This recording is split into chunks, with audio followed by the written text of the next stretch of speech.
maybe the defense has to be the middle and the offense has to make up for it this year. The defense. Well, I agree. I've been talking about that since the offseason. It's like nobody's allowed to say that. It's like, dude, the defense got depleted. We should hope for them to be 15th. All right. And the offense, who makes all the money, who's the highest paid offense in pro football, has to carry the rest of the weight. Welcome in, everybody, to a Tuesday edition of Birds 365 here on JAKIB Sports. I'm your host, Zander Krause. That's my co-host, John McMullen, here on a Tuesday edition after a lot of news happened yesterday on a Monday. Johnny Mac, how you doing on this Tuesday morning, brother? Yeah, it's always something. And we get surprise retirements out of left field. Yeah. Za'Darius Smith. So it's funny. I mean, it's not, and the NFL has a funny way of finding your weaknesses. And you see what's happened to the Eagles on the edge, which at the beginning of the year, that's been my biggest concern. And then you lose Nolan Smith, you lose Obo for the season. And all of a sudden, Za'Darius Smith, who looked like a good signing, gets to the mini-bye and says, you know what? I'm going to call it quits. And that always, I mentioned it yesterday for the people that listen in. Bill Parcells had sort of like a list of advice he would give to his assistants that became head coaches. And one that's always stuck to me is, and it's also interesting because the same day I was thinking about Bill Parcells, Nick Sirianni brought him up in his press conference for a different reason. But one of the pieces of advice he said are 4 or 5 things are going to happen in the NFL every day that you don't want to happen. And if you can't handle it, you find another job. And this is a perfect example of that. Unexpected, but you got to pivot and you got to deal with it. And teams that do it the best are generally the best teams. John, why did Za'Darius Smith retire? Do we know? Is it family? Is it team? It was just described to me as personal, not related to the Eagles at all, which is not coming from the Eagles, by the way. So for all those people, well, I'm one of those people. The PR staff loves putting stuff out there, so I figured that was something to do with it. I mean, look, you wait till Sunday, or you wait till week 1, John, to sign with the team. You're ring chasing, and he was ring chasing, and then in week 6. He's like, I'm not ring chasing anymore. I'm out. I don't know. The other theory I think I have that is more reasonable. I guess maybe you would buy that easier. I don't think he wanted to be a number 1 edge rusher, dude. I think he wanted to be a rotational piece. Well, he definitely wanted to be. And he was the number 1 edge rusher from a production standpoint. No, and I'm talking about reps, though. I mean, he came here. No one got hurt. I mean, he was going to get a lot of snaps, and his snaps went down in recent weeks. I don't think he wanted to get that much playing time, too much on the body at that point. Well, yeah, I mean, I'll buy that. And that's, if his body's not feeling well, I mentioned his family's got young kids. He's very, loves his kids, and not that everybody typically doesn't, but he's over the top with that. Maybe he just went home and said, my body's breaking down. Maybe it is more than I signed up for. But yeah, I don't think it has anything to do with the perception that the Eagles are a raving mess behind the scenes, which I also don't think is quite true. I think, and again, I think people don't understand how compartmentalized an NFL building is. So the assumption that, well, he can't, because I've heard this, he can't take Jalen and AJ. And you don't even spend any time with those guys, defensive players. Very few. You have team meetings. I also used to talk about that. How you spend most of your time with the coaching group. Yeah. You talk about things that just are misunderstood. That's a big one. Like, he did not spend a lot of time with those guys, and he wasn't here for a long time. And so, and by the way, it's not true that it's a raving mess either behind the scenes. It's obviously there's some issues, but for those who think it's that, it's not that. It is not that. I can say with 100%. Why he walked away, I can't say with 100% other than it's personal, and that's not coming from the Eagles. So, a lot of things can happen in life, man.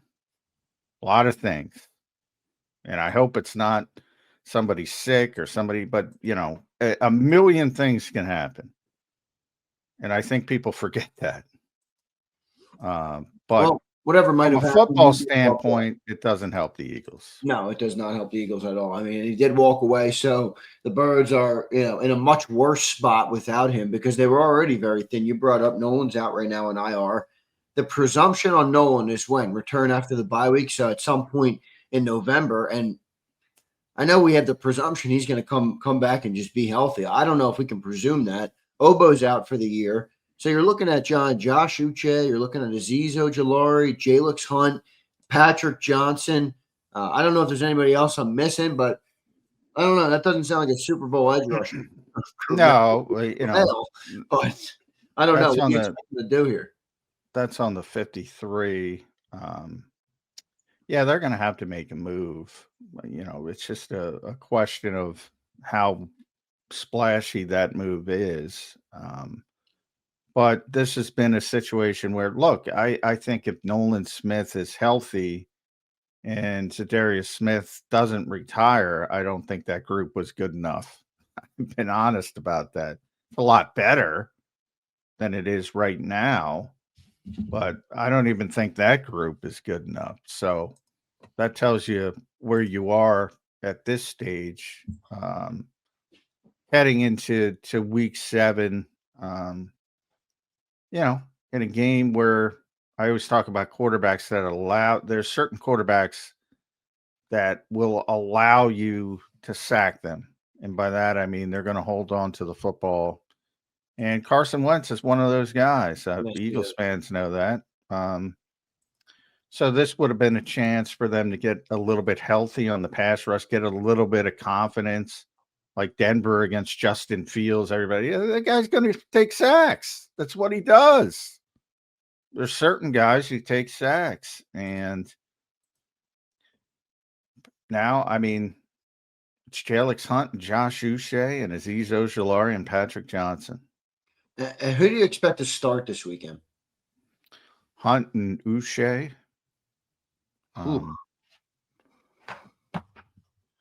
Uche's played well, but he's again, rushing the passer well, right? But he is pretty Yeah. limited when it comes to doing the other stuff. and he's not a full-time player, so again, he's best suited in limited doses, things like that. So the more he plays, probably the more he gets exposed a little bit, especially in the run game.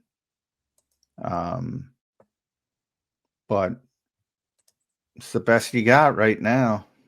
And he's, let's be honest. I mean, maybe the most disappointing player, not to me, but considered by expectations that I've heard, is probably Keely Ringo. I mean, but besides Keely, if you're being honest, and I know a lot of people don't like to be honest, it's Jalix Hunt.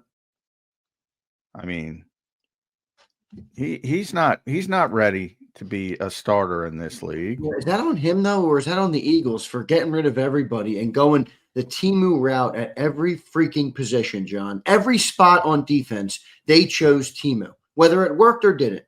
Edge rusher, get rid of Josh Sweat, rely on a third-round developmental player in Jalix Hunt. Safety, get rid of CJ and go with Makuba. Cornerback, get rid of Slay and Isaiah and go with Keely Ringo and Adore. Every spot, John. Like, I don't know if they expect. No, I think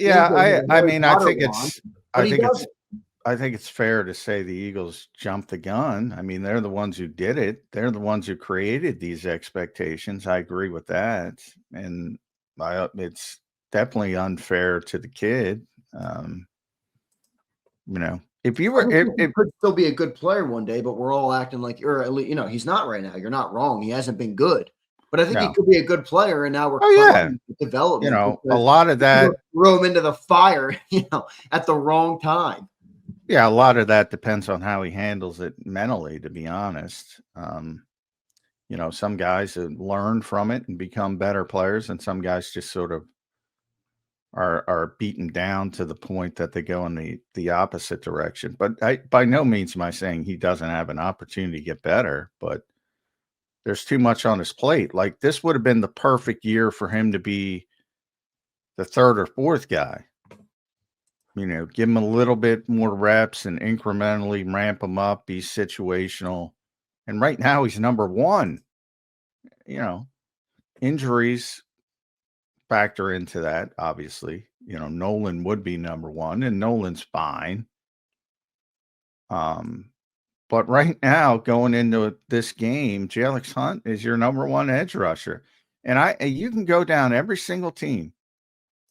Every single team in this league, 31 teams, have better situations at edge rusher than the Philadelphia Eagles right now. That's pretty crazy to hear you say. There's no doubt about it. How quick do you think Howie will jump on this, John, make a trade? Would it be this week, next week? Well, he'd like to make it as quickly as possible because you want to, football's not like baseball. It's not like basketball. It's not plug and play. Although edge rusher is one of those that is a little bit easier, especially if you're only looking for a pass rusher. But Vic's obviously a little bit more complicated.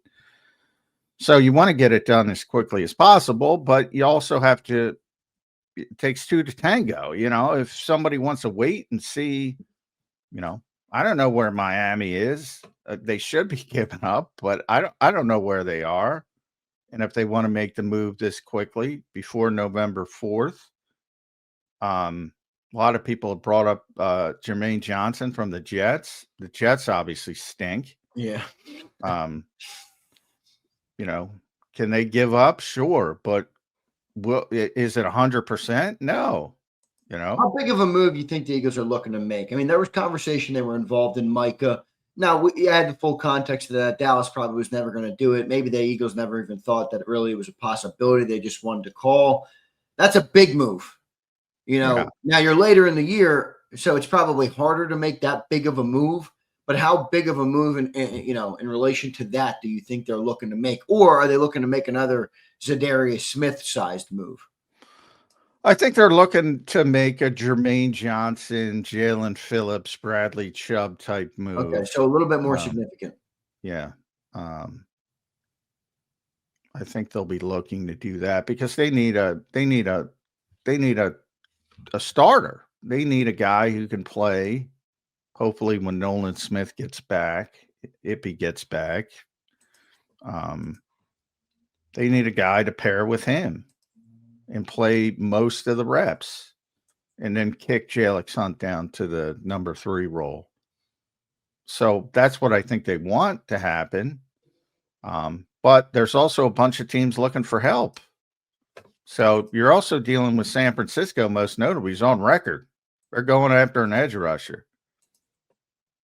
And so there's going to be big time competition on that market as well. And that will factor into things. I don't think Trey Hendrickson is a fit for Vic Fangio. I've said that pretty consistently. Not that the other guys are necessarily, sometimes you just have to go. And, Vic might need to be a little less stringent, to be honest.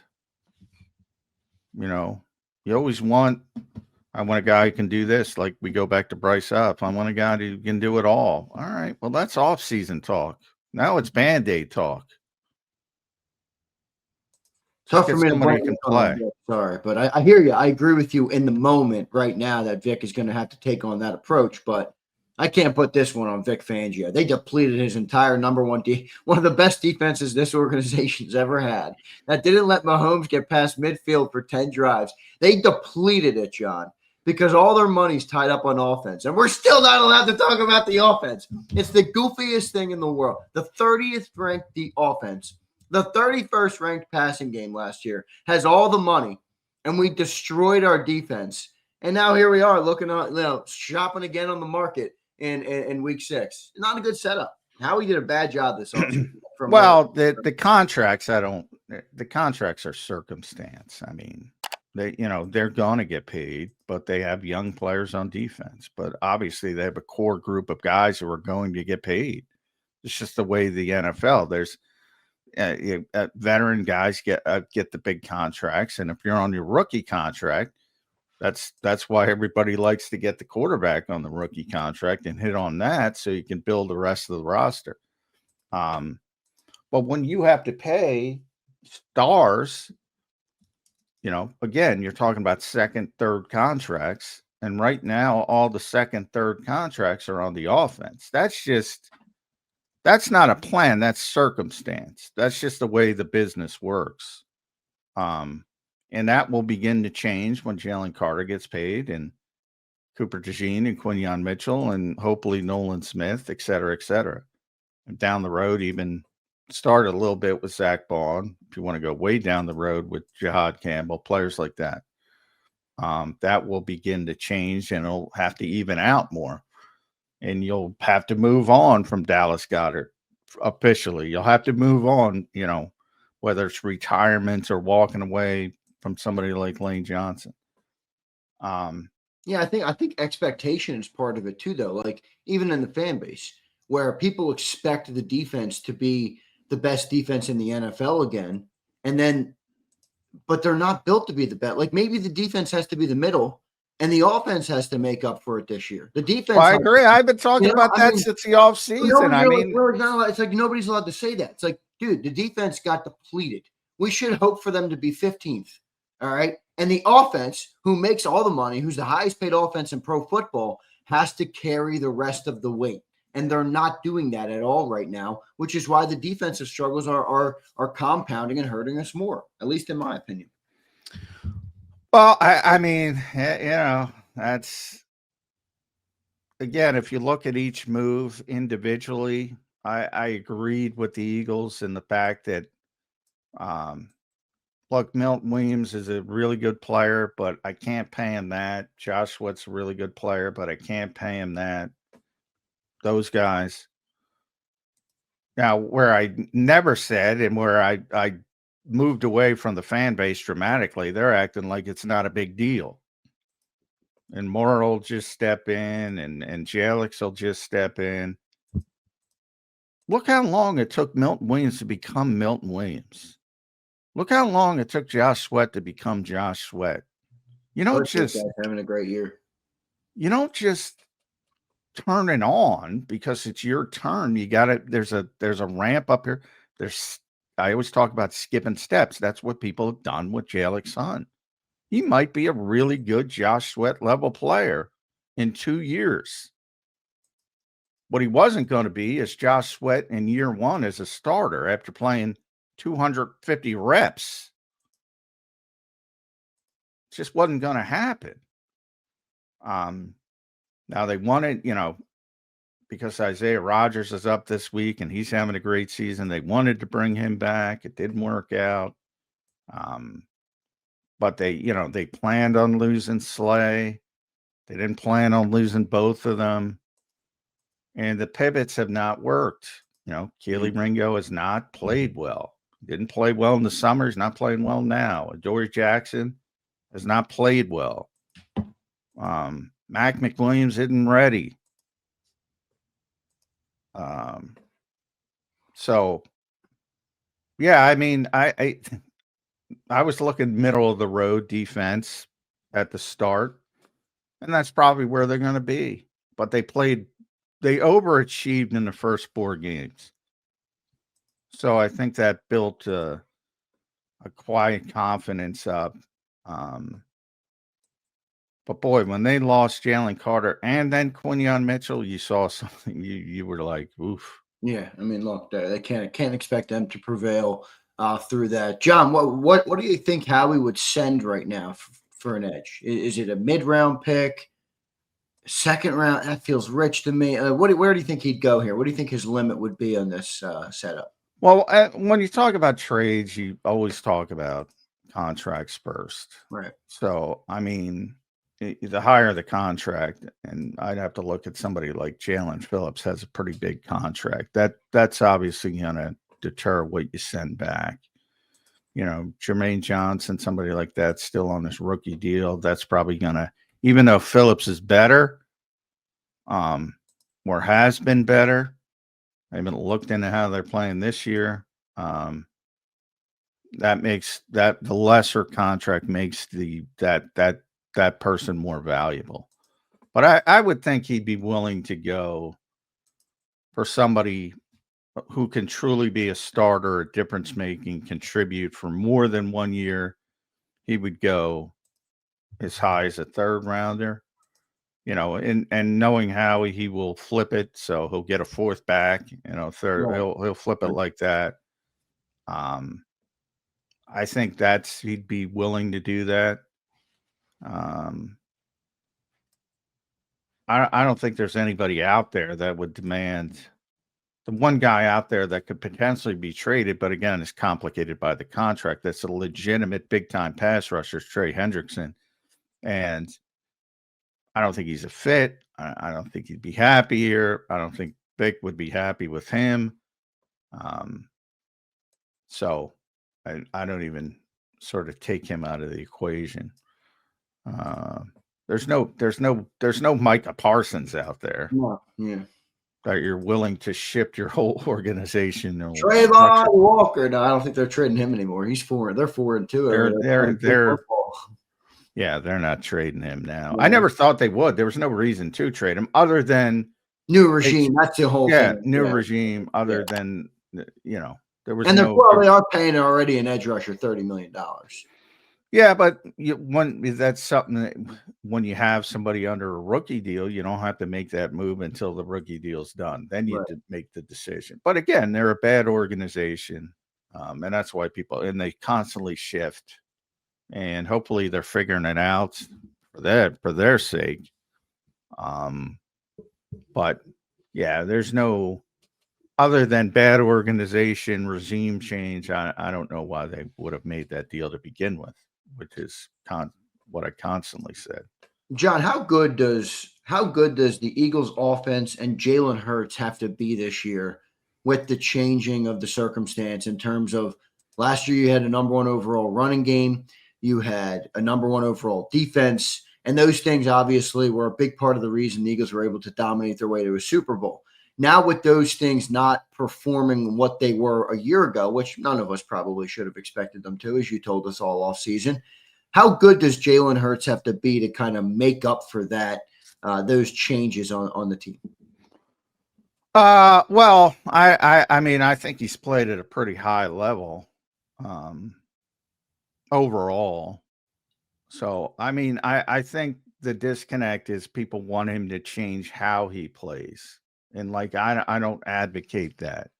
I don't think that's something you do to somebody in week 7, a veteran quarterback, and say, hey, we're gonna turn you into the high volume passer because we're not running the ball effectively. I think the Eagles have to figure out how to run the ball effectively. I think that's the answer. And there's no reason, maybe it can't be like last year, but there's no reason it can't be. Again, you saw DeAndre Swift last night had a big game, so that's for people that watched that.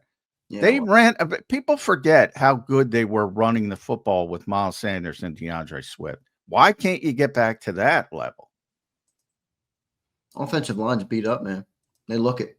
I was watching somebody. There's this maybe that's the answer on Twitter, John. It's like football performances or something, and they put up these clips of some of the greatest performances individually. Yesterday they posted up Saquon Barkley 2024 versus the Rams or something. The holes that he was running into last year. I know. Well, I told everybody that last year. They were gaping. They were huge. It's not the same. So it's just I don't know. If you don't have that, are you telling me then you're kind of cooked? You know what I mean? I don't. What if we can't run the ball? I don't think it's. What if we run the ball like the other teams in the NFL run the ball? Well, and again, it becomes more difficult. You're a 10 or 11 win team, and a bunch of teams are good. There's nobody great out there. No, they were like Buffalo. They're not great. No, they're not. Saw that last night. They looked brutal last night. Who's great?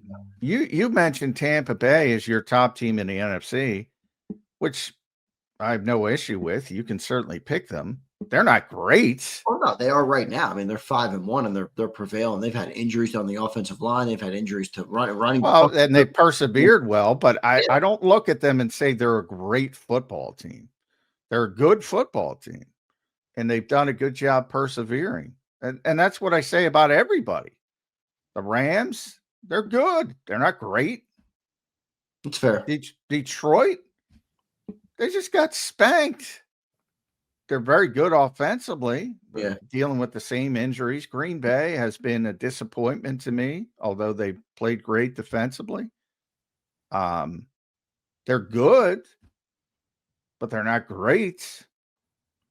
And the Eagles are just in that category. They're good, Yeah. but they're not great. Well, speaking of the run game, it's got to become good, not awful. Right now it's pretty bad. So, Well, yeah, it's got to get to the level they were sort of pre-Saquon. If they can do that, I right. think they'd be fine. That makes And more it's sense. interesting, individually, the guys are playing well. Jordan's playing well. Lane's playing well. Tyler's playing well for his, for his experience level. Landon was not playing well, certainly from his standpoint, from his typical demonstrated performance, and that I think is injury related. And Cam has not played up to his performance, but has still been okay. And even Brett Toth has got some nice grades, at least in short term. So again, when you compare it to the rest of the league, it's not quite as bad, but for whatever reason, they can't get the running game going. I had And somebody send me a stat yesterday. I don't know. What do you think of Pro Football Network? I think they spam my inbox, which is annoying. But they're fine. No, I don't know. Somebody sent me them, and they're like, because they were like, the Eagles' offensive line is ranked 27th, and I'm like, where are you seeing that? And somebody sent me the article. They weren't lying to me. They are ranked 27th on Pro Football Network. Now, I don't know. I don't know how they're using to gauge that. I don't know. I don't know how they're doing it, but that is not the case. They are not the 27th best offensive line in the NFL. Some of those fledgling outlets like to hot take it so they get some retweets and aggregation. I mean, just watch football. I mean, there are a bunch of bad offensive lines out there. Yeah, did anybody watch last night? There was some bad football on last night. The Bills looked terrible. The Commanders blew the game. By the way, and we'll talk about that. That'll be our second segment today. We'll talk about the NFC East. Great results for the Eagles this weekend after dropping a game to the Giants. The Cowboys lose on a field goal to the Panthers, and then the last night the Commanders drop a game to the Bears. I mean, just great results for the Eagles in the NFC East last night. Yeah. And I'm just looking at PFF entering week 6, excuse me. Denver number 1, Indy number 2, which is right. Buffalo number 3. I think they're a little bit overrated. Philadelphia number 4. Maybe shouldn't be that high, but that's what they are. Kansas City number 5. They stink. San Francisco 6. They stink. Arizona 7. They stink. There's like 3 or 4 good offensive lines in this league. Where were the Eagles? 4? Fourth. Like to say, I'm going down to the bottom 5 because they had them at 27. The Saints are 27. Raiders are 28. Texans are 29, who are an abject disaster. Cleveland's 30. They used to have a good offensive line, too. That's disappointing. Miami's 31. Cincinnati's 32. I mean, it's a little difficult over there. There are so many bad offensive lines in this league. Yeah. So many bad offensive lines. And Philly fans have been spoiled with just how good the offensive line has been. And now they're sort of just good instead of last year historically great. But I mean, if you look at each individual, Jordan top of the list, Lane's top of the list, Tyler's top 20, believe it or not. Cam's 16, so middle of the road. Toth is 22 in limited sample size. There's a lot of shitty offensive linemen in this league. The problem with the Eagles is a lot of penalties, a lot of pre-snap stuff. They get behind the sticks, and they're, as Lane said, and I asked Nick about that yesterday, they're too predictable as far as getting in situations, which I think is, in other words, they probably need to throw it a little bit more on first down to, cross some people up. If it's, second and 15, people know they're going to throw it. Maybe run a draw in. I know that's not going to work well with people, but, do something that isn't expected. But a lot of that has to do with getting behind the sticks all the time. And they have to stop shooting themselves in the foot from that standpoint. The minute this team gets a tackle for loss, it's like the drive is over. It's always difficult to come back from 2nd and 13 but I mean, you got to do it occasionally. You got to figure out a way. And maybe the way is to go right back to the run when they're expecting pass or vice versa. So that's what they need. But anybody saying this league is, the Eagles are bottom 5 in offensive line in this league. Yeah.